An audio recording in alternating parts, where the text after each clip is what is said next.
Hi everybody, Nancy Beauvair here with a Gappy and NEXsteps. Have you ever wondered why it is that we get attached to things in our lives? Possessions, items? I was out yesterday with a number of family members and my cousin was talking about how she has had to sort through some items that she has to dispose of. Both her husband and her mother had passed away within a short time frame, and as a result, my cousin has many items from both people that she has to deal with, that she has to take care of. And her mother, my aunt, was somebody who kept a lot of things as well. She loved her to surround herself with things. And she wasn't a hoarder, but she did like to have her possessions around her. And my cousin mentioned the same thing. She gets very attached emotionally to a lot of these things.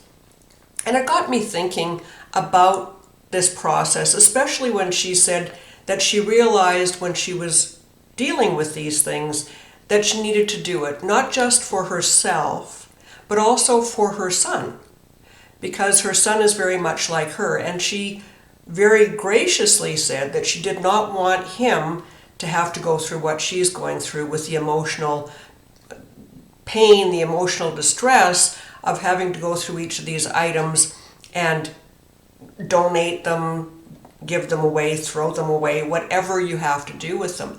And it did get me thinking about the psychology of stuff and why do we get such attachment to items in our lives.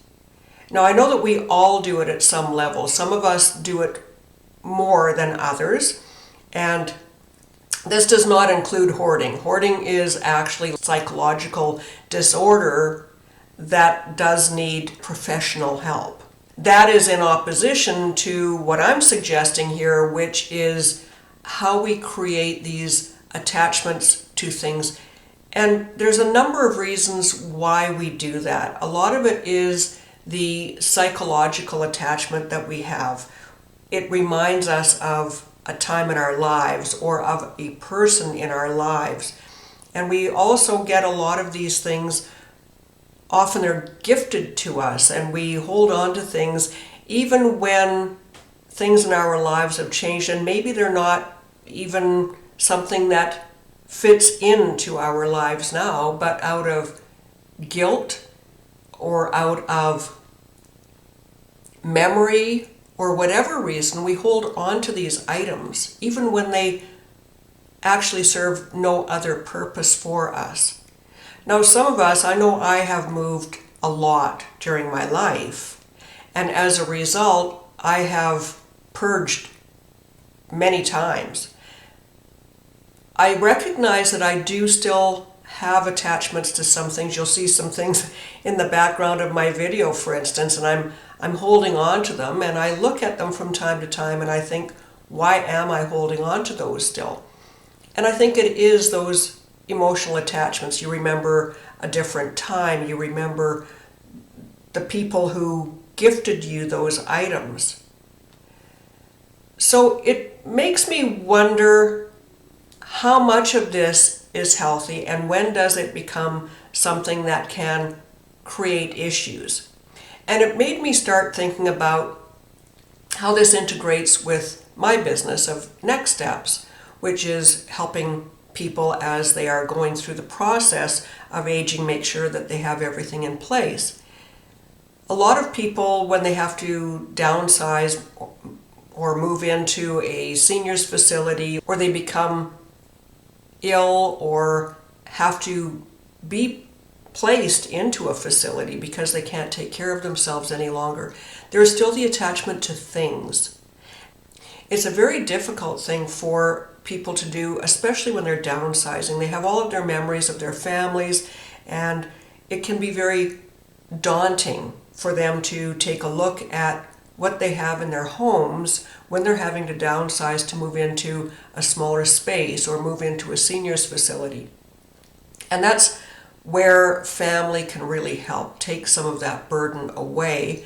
Or there are professional people out there as well who maybe in some cases might be better suited to doing that because they don't have the emotional attachment themselves, or that third party arm's length kind of person that can help perhaps give perspective to some of the items that the seniors are having difficulty parting with. The point I'm trying to make here is the point that my cousin made. I think that we all should be going through our items on a regular basis and purging, downsizing. We can create memories in other ways. We can digitize these things. We can do different things now so that we don't have to have the physical item.